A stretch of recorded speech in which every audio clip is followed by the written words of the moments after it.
Ya Rabbi bil Mustafa badil maqasidana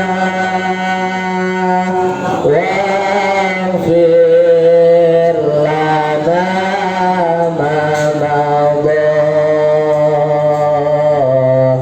ya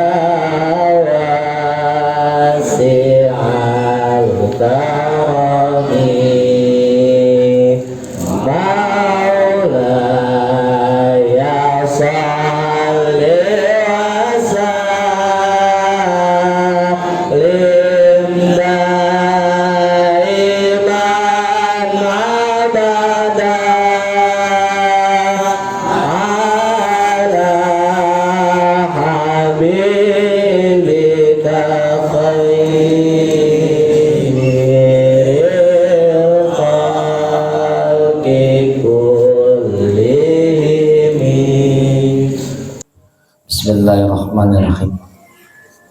Al-Majlisus wal Ashr. Hadis yang ke-22. Bismillahirrahmanirrahim. An Abi Abdillah Jabir bin Abdillah Al-Ansari radhiyallahu an anna rajulan sa'ala Rasulullah sallallahu alaihi wasallam faqala ara'aita in sholat in apa ida lah ida sholaitu al maktubati al khamsi wa sumtu ramadhana wa ahlalatul halala wa haramtul harama wa lam azid ala dhalika syai'an a'adakhulul jannata qala na'am rawahu Muslim. Bismillahirrahmanirrahim. An Abi Abdillah, diceritakan dari Abi Abdillah Jabir bin Abdillah, namanya Jabir bin Abdillah Al-Ansari, yang termasuk golongan kaum Ansar radhiyallahu an, semoga Allah meridai kepada Jabir. Anna rajulan, sungguhnya ada seorang laki-laki, sa'ala bertanya siapa rajul Rasulullah sallallahu alaihi wasallam kepada Nabi Muhammad sallallahu alaihi wasallam. Faqala, maka berkata siapa rajul, Ara'aita, apa menurut pendapat engkau ya Rasul, idza sholaitu, apabila telah sholat siapa aku, al maktubati, akan sholat yang fardu. Di situ ada al khamsinya enggak ada ya? Ada. Di sini al maktubatnya, kalau di sini ada. Jadi al maktubat maksudnya sholat fardu, sholat yang 5 itu. Sholat zuhur, asar, maghrib, isya, subuh, maksudnya itu. Jadi apabila aku telah sholat yang wajib, wasumtu ramadhana, dan aku telah puasa Ramadan, puasa wajib, wa ahlaltu, dan menghalalkan siapa aku al halala, yang halal, maksudnya dengan cara melaksanakan sesuatu yang halal, wa haramtu, dan mengharamkan siapa aku al harama, akan yang haram, walam azid, dan tidak menambah siapa aku ala dalika, atas yang demikian itu, syai'an, akan sesuatu. Maksudnya udah begitu doang, sholat fardu terus puasa Ramadan, menghalalkan yang halal dan mengharamkan yang haram. Ada khulu, pertanyaannya ada khulu, apakah akan masuk siapa aku al jannata, akan surga? Qala, maka Nabi menjawab, na'am ya, maksudnya na'am ya, kamu pasti masuk surga. Rawahu Muslim. Hadis ini diriwayatkan oleh Imam Muslim. Dan ada orang nanya ke Rasulullah, ya Rasulullah, gimana saya sholat doang 5 waktu, terus puasa Ramadan, tidak nambahin lagi, dan menghalalkan yang halal dan mengharamkan yang haram, terus tidak ada tambahan-tambahan lagi, apakah saya masuk surga? Kata Nabi, masuk surga. Ini ada sarahnya. Jadi yang pertama begini, di situ bahasanya al maktubat, jadi hanya sholat fardu, itu hukumnya berarti tarkul, meninggalkan yang sholat sunnah itu tidak masalah. Walaupun itu sunnah banyak ganjarannya, tapi tetap yang dimaksud di sini adalah sholat fardu. Nah pertanyaannya begini, Ustaz, itu kan ada yang nggak ada. Apa di situ yang nggak ada? Kalau dari rukun Islam apa yang nggak ada? Zakat dan haji. Ya kan nggak ada kan? Berarti kan kita harus nanya dong. Berarti kalau begitu Pak Ustaz saya nggak perlu zakat, nggak perlu haji. Nah, ini makanya dalam hal ini hadis itu perlu penjelasan biar paham. Kenapa di situ tidak ada zakat dan haji? Di sini ada keterangannya. Yang pertama, bisa jadi saat orang itu nanya hukum tentang wajibnya haji dan wajibnya zakat belum ada, belum turun. Ya, paham ya maksudnya? Jadi saat itu Nabi bilang iya, cukup dengan sholat fardu dan puasa Ramadan, karena bisa jadi saat itu hukum haji dan hukum zakat belum turun. Itu yang pertama. Alasan yang kedua, bisa jadi karena nanyanya cuma itu. Karena yang ditanya cuma itu. Andai misalkan dia nanyanya semuanya disebutin, bisa jadi Nabi juga bilang iya. Karena begini Pak, Rasulullah tuh orang yang nggak mau mematahkan orang. Jadi semangat orang itu nggak mau dipatahkan. Jadi ada orang lagi semangat begini, iya, semangat begini. Beda sama kita. Kalau kita kan ada orang begini, belum tuh harus begini. Bagaimana sih? Kadang-kadang gitu. Jadi kalau Rasulullah tuh nggak pernah, makanya kadang-kadang orang-orang Baduy itu kan ya kalau bahasa adab sangat jauh dari nilai-nilai adab itu sangat jauh. Tapi Rasulullah nggak pernah ngomelin orang Baduy, nggak pernah. Karena Rasulullah tahu kadar seorang itu beda-beda. Jadi beda-beda. Ya kalau kita contoh misalkan Pak, orang nggak pernah ngaji, nggak pernah ke musola, terus baru pengen insaf nih, dia main ke musola.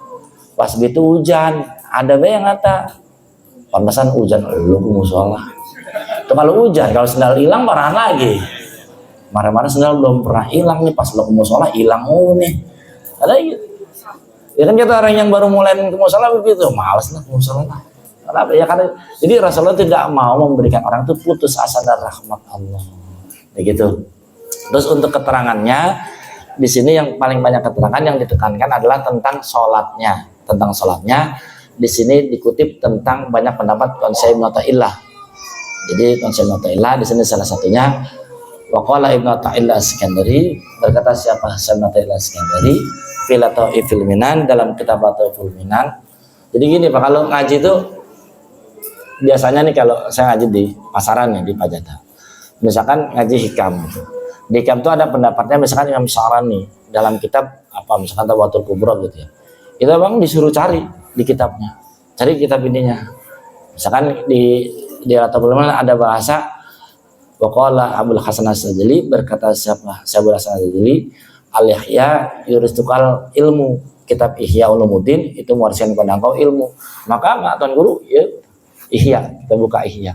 Jadi gitu. Jadi di sini banyak kutipan dari Tuan Syekh Ibnu Athaillah. Makanya faedahnya kita langsung aja ambil di kitab aslinya, di kitab Tuan Syekh Ibnu Athaillah. Ini kitab Tuan Syekh Ibnu Athaillah adalah Tukunan mengatakan begini. Idza shallal mu'min, apabila salat siapa al mukmin orang mukmin, salatan akan satu salat, wa taqabbalallahu dan Allah menerima akan salatnya itu, khalaqallah maka Allah akan menciptakan min salatihi gara-gara salatnya dia suratan fil malakut, bentuk dalam bentuk malaikat. Tarka'u yang ruku siapa malaikat, watas judu dan sujud siapa malaikat, ila yaumil qiyamah sampai hari kiamat, wa yakunu dan ada apa thawabu dzalika, ganjaran atau pahala dari sholat, dari ruku dan sujudnya para malaikat itu liman sholat bagi orang yang sholat. Jadi kita sholat diterima, Allah menciptakan gara-gara sholat kita yang diterima itu malaikat yang ruku, yang sujud terus sampai yaumil qiyamah. Kalau kita kan terbatas Pak. Kalau kita kan terbatas. Makanya Allah ciptakan malaikat yang sampai yaumil qiyamah, dan rukunya malaikat, sujudnya malaikat sampai yaumil qiyamah, ganjarannya buat yang sholat, buat yang sholat yang diterima. Sekali lagi yang apa? Bukan yang sah, tapi yang diterima. Karena kalau sama sudut pandang manusia, kalau diterima mah terserah Allah. Nah ini kita ambil kutipan tentang sholat dari yang sering dikutip Syekh Athaillah. Jadi perintah sholat Pak. Ini saya tekankan karena ini banyak orang tua dan banyak anak-anak. Jadi undurila annahu ta'ala amarahu alaihi salatu wassalam, lihatlah Allah memerintahkan kepada Nabi Muhammad sallallahu alaihi wasallam fil ayat, dalam ayat ini ayatnya, wa'mur ahlaka bis salat wa'mur ahlaka bis salati wastabir 'alaiha, ayyamura ahlahu qabla ayyamurahu wa nafsahu bil istibar 'alaiha. Allah memerintahkan kita untuk memerintahkan keluarga kita bisolati dengan sholat. Jadi yang diperintah itu kita nih diperintah untuk memerintahkan siapa? Keluarga. Ini kan kadang-kadang begini. Kadang-kadang orang itu malas merintah istri, malas merintah anak, karena kadang-kadang jeregen. Bener ya? Anak lagi tidur disuruh sholat, langsung sholat apa melotot dulu? Kalau bini lagi main handphone disuruh sholat, marah. Itu rata-rata males. Makanya kalau bahasa saya begini kadang-kadang, kalau Allah nggak nyuruh merintah, saya juga ngapain? Orang ribet-ribet doang. Ngapain gara-gara setiap azan bukannya malah enak sholat bareng-bareng, malah pada rame. Gara-gara yang ngatur, iya kan begitu. Yang anaknya malah gubrak, yang ini malah udah sih wudu, cuma apaan dibandingin. Saya kisah saya kan. Nah, makanya bahasa saya gini, kalau Allah nggak nyuruh saya sebagai orang tua nyuruh keluarga sholat, saya nggak nyuruh, ngapain? Mendingan saya sholat aja sendiri, aman kan, nggak pakai ribut-ribut. Tapi faktanya Allah merintah kita untuk menyuruh keluarga kita untuk sholat. Jadi nih anak-anak, nih ibu, kalau ada orang tua nyuruh, itu bukan karena kemauan orang tua itu, tapi karena memang Allah nyuruh. Jadi yang nyuruhnya Allah. Mungkin kalau sama laki berani, kalau sama Allah berani nggak? Nggak berani kan? Gitu. Makanya kadang-kadang kalau di hikam itu bahasa begini, orang yang meremehkan perintah karena qillatul fahmi minal amir, karena sedikit paham tentang yang nyuruh. Contoh misalkan gini, Pak. Bisa begini. Kenapa kadang-kadang nih misalkan di saung, ada waktunya sholat, terus disuruh sholat, yang nyuruh adit. Ini yang disuruh nggak mau. Kenapa? Karena paham yang nyuruh siapa? Adit. Sekarang dibalik, misalkan sholat, kita disuruh sama ini kan ibu gitu aja nih. Kalau misalkan suami nyuruh, pasti dibayangkan dia juga kalau lagi amat doang nyuruh. Kadang-kadang gitu ya.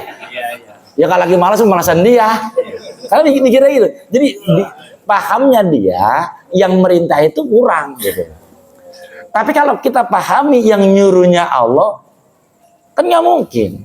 Makanya yang meremehkan tentang perintah itu qillatul fahmi minal amir, karena sedikit paham tentang yang merintah. Andai kita tahu yang merintah Allah, pasti segera.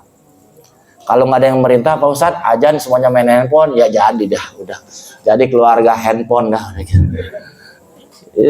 Jadi gitu. Jadi harus ada ya minimal kalau misalkan gimana kalau orang tuanya nggak nyuruh, tapi anaknya kalau anaknya bukan nyuruh. Jadi prinsip dalam beragama itu begini, Pak. Al-amru, ini kaidahnya gini, al-amru minal a'la ilal adna. Yang disebut perintah itu minal a'la, dari atasan ilal adna, ke bawahan. Atasan nyuruh bawahan. Allah nyuruh hambanya, orang tua nyuruh anaknya. Kalau dari anak ke orang tua nggak ada kata-kata nyuruh. Yang ada namanya doa, memohon atau meminta. Makanya bahasanya sama-sama fi'il amar. Kalau kita ke Allah namanya berdoa, kalau Allah ke hamba namanya memerintah. Jadi anak nggak ada. Ayah kalau nggak nurut sama aku, nanti ayah kualat. Ada. Kadang-kadang ada orang gitu. Pak Ustadz, bisa nggak laki kualat sama bini? Kagak ada. Bener nggak ada. Karena prinsipnya bukan begitu. Prinsipnya adalah itu tadi, yang berhak memerintah adalah atas namanya Allah. Dalam keluarga yang atasan siapa? Suami kan, orang tua kan nggak mungkin anak. Jadi nggak ada anak orang tua kualat sama anak. Kalau anak ada bahasa kualat dari orang tua begitu.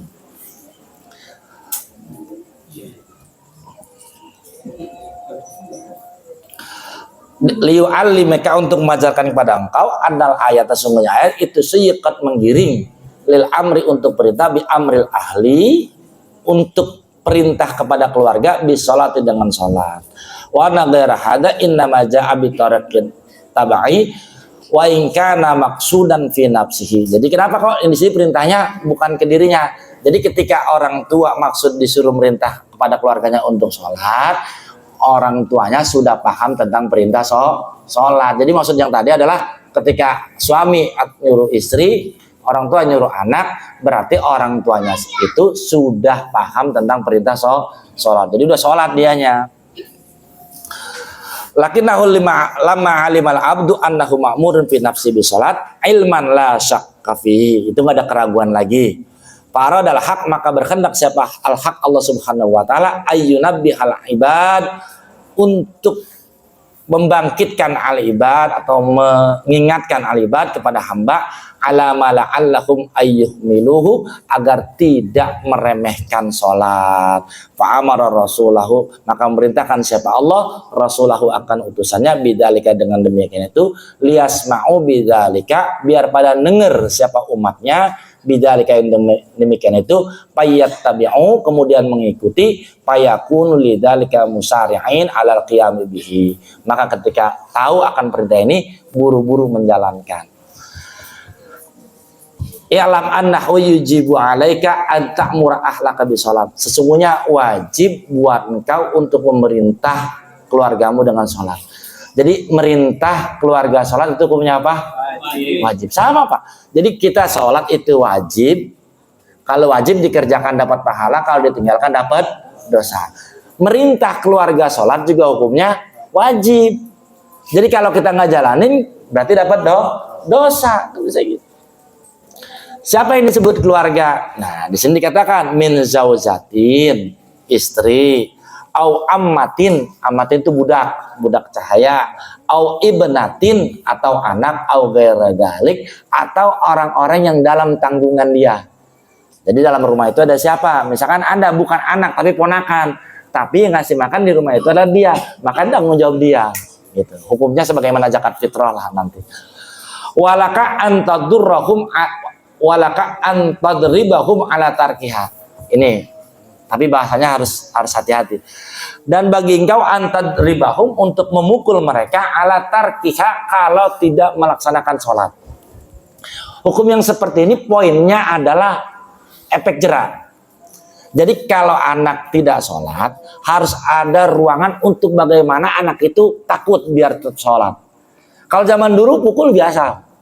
Kalau zaman dulu benar. Kalau zaman dulu ya mungkin yang di sini kan ada yang orang-orang dulu nih. Karena orang dulu. Kalau saya orang milenial. Zaman now. Ya orang zaman dulu itu kalau orang tua kalau anaknya nggak sholat benar dipukul. Benar dipukul ya tanyalah. Ya sholat nggak ngaji itu biasa dipukul tuh. Jadi pukul disiram. Zaman sekarang kalau anak nggak sholat dipukul besoknya kabur. Pulang-pulang. Ya. Kabur. Ancam. Kalau orang dulu biasa, Pak. Dipukul itu biasa. Bener kalau nggak salah dipukul biasa. Saya tuh sering disabar sama orang tua tuh sering. Dan nggak ada dendam, nggak ada apa, biasa dipukul. Sama ngaji nih, ngaji apalan. Itu pasti gurunya megang rotan, lidi. Kalau nggak apal pasti disabet. Coba ngaji kan di sini ada pengajian nih Iqra. Kalau misalkan nggak apal, terus dipukul, kira-kira orang tuanya marah apa mendukung gurunya? Polisi. Siapa yang mukul siapa? Kena HAM katanya. Iya. Kalau dulu biasa, jadi kalau pulang ngaji pada basah, lo di musola itu kan disiram. Jadi kalau tanya gitu, misalkan kita pulang ngaji basah nih, orang tua nanya, lah emang hujan di mana lo basah-basahan? Berapa kalau nggak hafal disiram. Terus kita laporin, ini nggak hafal terus disiram. Apa terus kita gurunya yang dianuin? Makan tuh pencarian lo, main baik bukan belajar begitu Pak. Jadi udah diomelin nama guru, diomelin nama orang tua, orang jereged orang tuanya. Ya orang dulu biasa Pak. Dan biasa itu enggak, ya lihat aja, adab-adabnya biasa aja. Jadi bahas tanda gini lah. Saya garis bawahi lah. Jadi ketika tadribuhum, nasnya mengatakan memukul mereka, pukulan itu bisa dengan kata-kata qaulan syadidan. Misalkan gini, sholatnya jangan main handphone be, udah bedug. Terus masih main handphone be nih. kita rada kencengin dikit tuh. Udah jangan handphone bae, udah maghrib pakai handphone bae. Masih main handphone, mata udah mulai rada mendik. Ya, yang ketiga, itu tadribum udah gitu lah. Bahasa tadribum tuh mata udah mulai rada marah lah. Ya minimal sampai begitu lah. Kadang-kadang begitu juga udah terima bocah. Padahal kalau nasnya dipukul. Jadi bahasa pukul di sini bisa diartikan adalah kaulan sadi dan ada omongan yang keras. Jadi omongan keras itu ya dengan bahasa yang notasinya lebih tinggi dari yang pertama. Misalkan yang kedua lebih tinggi dari yang pertama. Yang ketiga lebih tinggi dari yang kedua. Atau misalkan bahasa dorbun di sini bisa juga begini. Misalkan setiap hari anak kita kasih misalkan uang jajan 10.000. Bahasa pukul yang kita gunakan untuk bagaimana anak kita biar tidak meninggalkan sholat, itu kita potong. Dari 10.000 jadi berapa misalkan?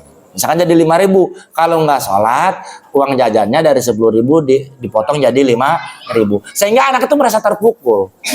Jadi walaupun tidak dipukul secara fisik, tapi secara keenakan dia, nafsu dia terpukul. Karena biasa sehari dapat 10.000, dipotong jadi 5.000. Jadi paham ya? Jadi jangan mentang-mentang aja begini besok baca pada digebugin baik. Ya harus cerdas juga harus. Walaysa laka indallahi min hujjatin antaqulu amartu falam yasma'u. Di sini ada bahasa begini. Dan kalian tuh nggak punya hujjah, nggak punya alasan untuk bilang saya udah perintah nggak denger. Itu masih kurang. Itu bocah kagak sholat didemin aja, walas temenan. Gue nyuruh udah berkali-kali, tapi kagak sholat. Kadang-kadang gitu. Ini bahasanya begitu. Laisa laka indallahi min hujjatun antaqulu amartu falam yasma'u. Tidak ada alasan buat engkau untuk mengatakan saya sudah suruh, mereka tidak mau mendengar. Berarti harus ada reaksi yang lain bagaimana tetap sholat. Walau alimu annahu syakun alaika tarkus shalah kama yasuku alaika ija afsadu ta'aman. Jadi kita harus sakit hati kita sebagaimana kita nggak bisa ngasih makan anak kita. Jadi anak kita tidak sholat itu jauh lebih menyakitkan buat kita kalau anak kita tidak sholat. Jadi misalkan gini, kita kalau misalkan besok nih misalkan besok nih, anak kita nggak ada jatah buat makannya, hati sakit nggak? Maksudnya sedih nggak? Harus lebih sedih ketika anak kita nggak sholat. Bahasanya gitu. Jadi harus lebih sedih anak kita nggak sholat daripada tidak makan. Ini kan zaman sekarang udah bergeser Pak. Coba contoh begini. Yang latihan sholat itu pada umumnya di TPA ya? Di pengajian apa di sekolah? Pengajian. Kita galakan mana anak nggak ngaji sama anak nggak sekolah? Galakan nggak sekolah. Galakan nggak sekolah. Kan para guru nih. Galakan nggak sekolah kan?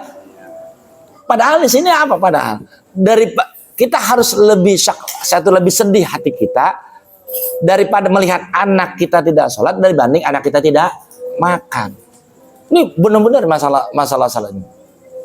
La taraku syai'an min amri mahmatika ma taraku. Bal ya'tadu minka antu talibahum bi hududi nafsika. Nah, ini poinnya di sini poinnya. Jangan sampai anak kita itu kita suruh sholat, kita suruh ibadah untuk kepentingan nafsu kita. Ini jangan. Misalkan begini. Pada sholat apa? Lah gue kan ketua RW. Ustadz lagi. Nyuruh anak sholat tapi untuk kepentingan nafsu dirinya. Ini paham gini Pak. Gue malu sama tetangga. Lah kan anaknya kalau zaman sekarang ngomong, lah dia ngereng apa gue lagi disalahin kata anak. Jadi kadang-kadang kita orang tua nyuruh baik anak untuk kepentingan kita. Makanya jangan merintah ibadah untuk kepentingan kita, jangan. Jadi udah tadi aja kita merintah sholat karena disuruh oleh Allah. Udah kalau anak nggak sholat, saya tuh disuruh Allah. Nggak ada urusan sama saya mau sholat mau kagak mau saya apa kayak nggak masalah. Tapi masalahnya Allah nyuruh saya untuk memerintah sholat. Ini harus dipahami sama ibu-ibu, sama anak-anak begitu. Jadi jangan untuk kepentingan Iya, jangan dengan nafsu. Lah bukan udah haji. Kalau kemarin-kemarin mah nggak apa-apa, gue belum haji. Karena udah haji. Ini bisa nyalek gagal nih saya gara-gara ada karena ada orang itu, Pak. Ini urusan bagaimana urusan perintah Allah masih disandarkan di hudud nafsi. Makanya itulah kadang-kadang yang begitu malah rapuh. Anak itu malah nggak mau. Biasa anak itu malah nggak mau. Karena apa? Karena menurut anak itu adalah hudud nafsika, hanya kepentingan nafsu kita. Wala tutalibuhum bi huquqillah pali ajli jalik ihmaluhatu. Tapi kalau mau perintah mereka li ajlillah, karena perintah Allah. Pali ajli jalika ahmaluha, karena tadi merintahnya kepentingan nafsu kita, sehingga anak kadang-kadang meremehkan. Jadi yang sering diremehkan bukan karena perintah Allahnya, karena kepentingan nafsu kita. Ini nyampe nggak nih begini? Paham ya maksudnya ya? Ya tadi sering lah kalau malu buat tasbih udah nggak bawa-bawa anak harus sholat. Kan gitu. Jadi gitu. Wa mangkana muhafidon, ini ancaman. Wa mangkana muhafidon, barang siapa orang itu muhafidon menjaga ala sholati, sholatnya udah dijaga bener-bener banget ini orang. Nggak pernah nggak sholat, bahkan nggak pernah telat, nggak pernah nggak berjamaah. Wa indahu, sementara di sisinya apa ahlun keluarga la yusalluna, nggak sholat. Dia ahli sholat, ahli ibadah, tapi dia punya keluarga nggak pernah sholat. Ini kita ada mungkin, jadi rajin orang tua. Yang penting mah saya kan nanti mah nafsi. Terserah anak mah, yang penting saya sholat. Terserah bini mah, yang penting saya sholat. Nah, kalau ada yang bilang begini, wahwa gairu amirin, dan sementara orang itu gairu amirin, tidak pernah merintah lahum kepada mereka biha dengan sholat. Dia nggak pernah nyuruh sholat kepada keluarganya, dia nggak pernah ngomelin keluarganya kalau nggak sholat. Khusyira, maka dikumpulkan yaumal qiyamati, pada hari kiamat, fi zumratil muda'i inalis sholat, di kelompok orang-orang yang melalaikan sholat. Dia rajin sholat, nggak pernah ninggalin sholat, nggak pernah sholat, nggak pernah telat, nggak pernah nggak jamaah, nggak pernah ke musola, ada keluarga, ada istrinya, ada anaknya, nggak sholat, nggak pernah disuruh untuk sholat, nggak pernah diomelin kalau nggak sholat.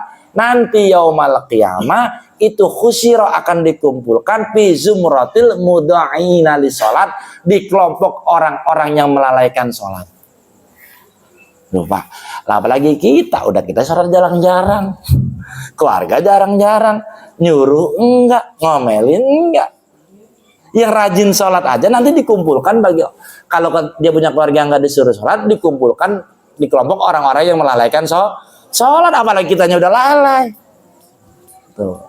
Makanya gitu Pak. Saya sering katakan, sholat yang dawam itu, nih, kenapa anak kita sholat? Sholat yang dawam itu bukan yang kita rajin sendiri, bukan. Kalau rukunya mau dawam, suruh anak sholat, suruh anak ruku. Kenapa? Umur kita terbatas. Kalau kita nggak pernah nyuruh anak kita sholat, nanti ketika 70 tahun atau 80 tahun kita meninggal, yang nulisin sholat kita siapa? Kalau bukan anak. Makanya anak suruh. Biar apa? Biar sholat kita jadi dawam. Jadi kita hanya meninggal, sholatnya tetap. Siapa yang nurusin? Anak. Anak kita meninggal, ada lagi siapa yang nurusin? Cucu. Itu makanya Nabi Ibrahim doanya gitu. Di Rabbi ja'alni muqimas sholat waduriyati, kata Nabi Ibrahim, jadikanlah aku orang yang mendirikan sholat dan juga kepada keluarga aku, anak keturunanku. Maksudnya apa? Biar sholatnya menjadi dawam terus menerus. Karena kalau cuma anak kita suruh, putus Pak, putus. Sama dzikir putus, sholat putus, ruku putus, sujud putus. Makanya langgengkan sholat kita dengan cara memerintahkan anak cucu kita untuk melaksanakan sholat. Ya kalau saya ada di salah satu masjid itu ngeributin itu bocah kalau belum sunat bagaimana Pak Ustadz, kalau kesenggol batal apa kagak. Saya bilang ributin, itu beda ributin. Emang tuh bocah pakai celana apa telanjang, pakai celana seribet amat. Kali tuh bocah telanjang ke masjid. Iya kadang-kadang kan gitu ada orangnya. Bener kan? Kadang-kadang bocah kecil nih yang umuran 3 tahun kan belum pada sunat tuh, kalau masuk ke masjid udah dikeluarin biar dibentak. Kenapa? Takutnya ntar mengganggu najis atau gimana. Itu kan baru takutnya. Bocah juga andai dia tuh bocah belum sunat, andai itu bocah ibarat kata belum bisa pipis sendiri, emaknya juga idep dipakein pampers, benar ya Bu? Dipakein pampers. Nah, itu kan hukum zaman dulu ketika belum ada pampers. Kalau ngomongin hukum begitu, orang-orang wanita yang head itu lewat masjid, lewat musola itu nggak boleh. Kenapa? Takut netes. Lah zaman sekarang udah canggih, itu udah yang ada sayapnya ada, yang anti bocor ada. Ya, dijamin kan ada sebenarnya kan Bu? Iya kan? Ya hukum tuh begitu. Jadi lihat ilatnya apa. Aquaproof mah tembok. Ini paham dalam hal ini. Jadi gak ada alasan lagi dapat. Kalau zaman dulu iya emang cor-coran. Maksudnya tambalannya kurang bagus ya. Oh, iya, zaman sekarang mah kagak ada sejarahnya, orang lagi ngaji bocor kagak ada. Udah depan ibu-ibu. Sama anak-anak kecil juga begitu. Zaman sekarang memang pakai celana, pakai pampers, lagi ributin najis. Kenapa? Didikan kita untuk anak kita untuk salat itu jauh lebih disuruh Allah dibanding takutnya masalah fikih. Masalah fikih furu'iyah itu juga suatu hal yang belum pasti. Sementara kalau kita melalaikan salat, kita melalaikan perintah Allah itu pasti salahnya. Ya, jadi nggak apa-apa kalau saya ada anak-anak ngaji mau gini-gini ke musola, nggak apa-apa. Karena apa? Nanti kan dia kalau dari kecil udah diajak main di musola, kan seneng di musola, bener ya? Kalau dari kecil diajak di pasar, seneng di pasar. Makanya banyak bocah kecil main di empang, diajak sama banyak empang mulu. Iya, mancing diajak, semuanya kagak diajak, ladang kan udah beneran di empang. Pain kulta kalau engkau mengatakan in amartuhum, aku udah nyuruh. Palam ya falu, tapi enggak ngerjain. Wa nasahtuhum, aku udah kasih nasihat. Pau melayak balu nggak nerima, dinasihatin nggak nerima. Udah urus masing-masing bebas. Kalau kita sholat baik. Kenapa? Karena nah makanya nih Bapak Ibu sekalian. Ini mohon maaf. Ini cerita bagaimana hidup rumah tangga. Kalau anaknya yang nyari duit, biasanya posisi orang tua untuk memerintah sholat lemah. Ini bener gak saya ngomong gitu? Nyuruh sholat baik, kayak bisa nyari duit baik. Makan tinggal makan kan yang nyari duit bah. Iya sih itu cuma bener. Pak Ustadz bagaimana nih Pak Ustadz ya? Makanya begini. Kalau ada anak kerja, bilangin ini nak nerima kerja, dapat rezeki berkah orang tua. Berkah siapa? Berkah orang tua. Jadi kerjanya anak, dapat rezekinya anak, dapat gajinya anak karena berkah orang tua. Sehingga anak tuh nggak bakalan ngelawan sama orang tua. Tapi kalau anak bahasanya rezekinya dia yang nyari, dia capek-capek kerja, sehingga baba mah dari di rumah nungguin orang apa-ngapain, yang beli beras anaknya, pas gitu anaknya pulang kerja langsung disuruh sholat. Kata anaknya begitu lah, baba mah enak dari tadi ngopi wae, tidur ngopi. Pulang kerja capek-capek. Emang kalau orang kerja sholat deh bisa makan sholat. Kata bapaknya iya ya kata gitu. Begitu sholat. Jadi harus disepakati dulu nih. Ini kan banyak nih orang tua yang anak kerja banyak kan ya Bu. Banyaknya. Omongin. Jadi diterima kerjanya gara-gara apa? Berkah orang tua. Kalau istri yang kerja sama. Kerjanya istri sebabnya berkah suami. Tetap kepala keluarganya siapa? Suami. Tetap suami. Lah kan surganya di telapak kaki gua. Nah. Jadi gitu Pak. Jadi tetap orang tua. Ini biar apa? Biar kita sebagai orang tua tuh punya harga diri. Memang begitu. Runutannya begitu. Dalam agama begitu. Begitu. Jadi ini yang pada kerja, anak-anak yang pekerja awas. Jangan sampai gara-gara kerja, gara-gara tiap bulan ngasih uang ke orang tuanya, berani ngeramein orang tua. Karena nggak ada sejarah, anak nggak punya perintah untuk nyuruh orang tua sholat. Orang tua punya perintah dari Allah untuk merintahkan anaknya sholat. Jadi kalau dinasihatin dengerin. Habis dengerin jalanin, jangan habis dengerin doang dia kabur, bukan. Jadi gitu. Jadi kalau orang tua nasihatin dengerin. Jadi gue mah nggak seneng amat lu kerja tapi nggak sholat. Gue mah senengnya lu sholat tapi punya duit banyak. Ya pugu Pak begitu mah sama juga. Jadi awas orang tua jangan terlalu seneng anaknya menghasilkan banyak uang tapi meninggalkan sholat. Karena yang ditanya itu sholatnya. Ditanya. Awwalu ma yuhasabu bil abdu yaumal qiyamah as-sholat. Yang paling pertama ditanya di hisab seorang hamba yaumal qiyamah pada hari kiamat adalah sholatnya. Nggak ditanya gaji anaknya. Kerja di mana buah anak? Alhamdulillah anak saya kerja sekarang di Britok. Gaji berapa sebulan? Malek 5 juta. Malek kan orangnya begitu. Bagaimana tuh anak sholatnya? Ya, tahu dah orang pergi pagi pulang sore langsung tidur dia capek. Ditanyain. Jadi kalau kita udah ngasih nasihat anak nggak terima, wa aqabtuhum, malah bahasanya wa aqabtuhum, udah diikob, udah diganjar. Artinya gini, diomongin, disuruh udah, dinasihatin udah, disabet udah, bahasa diomelin udah. Ala dzalika karena tetap nggak mau sholat, bidorbi dengan pukulan bahasanya, falam yakunu lahu fa'inin, tetap nggak mau sholat, pakai fasna. Saya harus gimana? Ini ada orang nanya ke Tuan Syekh Ilah, ini masalah kita.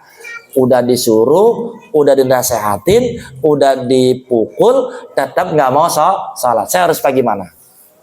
Tapi ini harus cerdas juga memahaminya, karena kalau memahaminya ini bisa ini salah juga. Pak jawab, maka dia jawab Tuan Syekh Ilah, annahu yang bagi laga, annahu sebaiknya yang bagilah bagi engkau, sebaiknya bagi engkau itu mufariqatun, memisahkan, man yumkinu mufaraqatuhu, bagi orang-orang yang memungkinkan untuk dipisahkan. Udahlah, lo kalau di sini nggak mau sholat, sono lagi ikutin cing lo di pesantren kali jadi bener.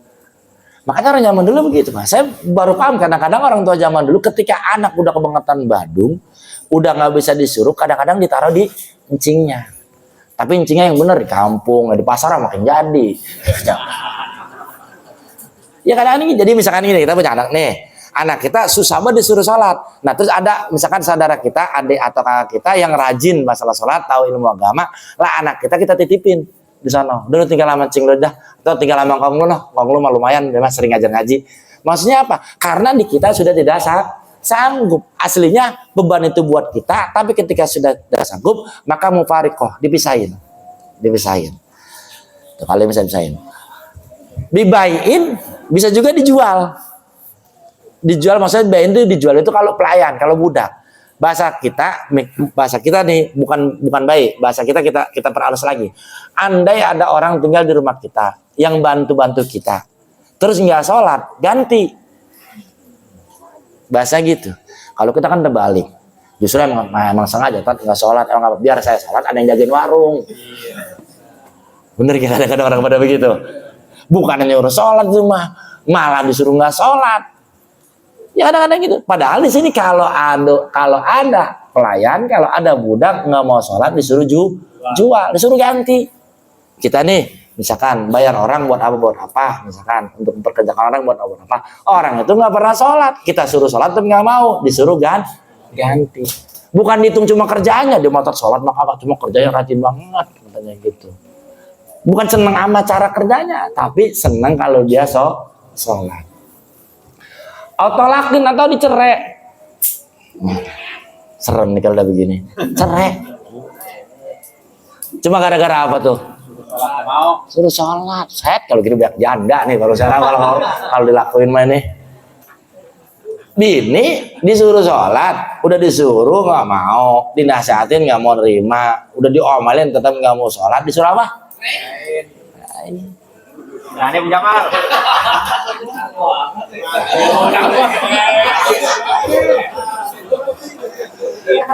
Ini yang kagak pernah sholat bini begini memang apa lah. Allah. Ini bukan lagi Bang Jamal nih. Penggantian pemain. Itu tolakan dengan cerai. Allah. Hanya kadang-kadang ya tadi kita kadang-kadang ribet di ekonomi, ngomongin susah duit, ngomongin banyak urusan yang begini-begini kita remehin. Ya, urusan begini kita remehin. Jarang orang itu ribut masalah sholat, jarang. Yang sering ribut itu masalah angsuran. Cicilan. Iya, masalah cicilan. Coba dah kalau di rumah tangga tuh Jarang itu juga gara-gara urusan sholat itu sampai ribut jarang. Makanya nih ibu-ibu, ini bukan untuk nakut-nakutin, tapi untuk penyemangat. Pokoknya besok mah saya harus rajin. Pokoknya kalau laki saya nyuruh, sebelum nyuruh saya udah sholat, sebelum azan saya udah sholat. Sholat apa? Jangan itu mah sholat apa, azan belum. Anak gitu, ya enak bareng-bareng, makanya harus ada ruangan waktu. Itu misalkan habis maghrib untuk bareng-bareng sama anak, sama istri, habis sholat ya, yang imam babanya, ya kan, anak istri di belakang. Ustaz nggak bisa ya belajar babanya. Ustaz malas sama saya tiap hari kuluhu, saya bosan. Kuluhu mulu kuluhu. Rakaat pertama kuluhu, rakaat kedua kuluhu, nggak ada ganti-ganti. Ya nggak apa-apa, yang kan yang penting sah kan, kalau dalam bahasa sholat kan yang penting sahnya, nggak usah pakai di bagus jeleknya, nggak usah, yang penting ada tadrib pembelajaran. Jadi gitu, kalau pelayan disuruh ganti, kalau istri nggak mau sholat disuruh cerai ganti lagi loh. Wal i'radu amman lam yukinu bitanwinhi, dan memisahkan dengan suatu orang yang tidak memungkinkan alal anka dari engkau bidzalika, dengan demikian itu wa antah jurahum, dan sungguhnya memisahkan mereka keluarga fillah. Nih, ini dalil pesantren. Kalau anak susah dididik di rumah, sementara kita hitung saudara kita juga nggak ada yang semergep, kalau bahasa kita mah, ya gua bayang beneran dikit, anak gua susah apalagi taruh di dia. Kalau udah begitu, maka pilihannya anak itu dipisahkan dengan cara di pesantren.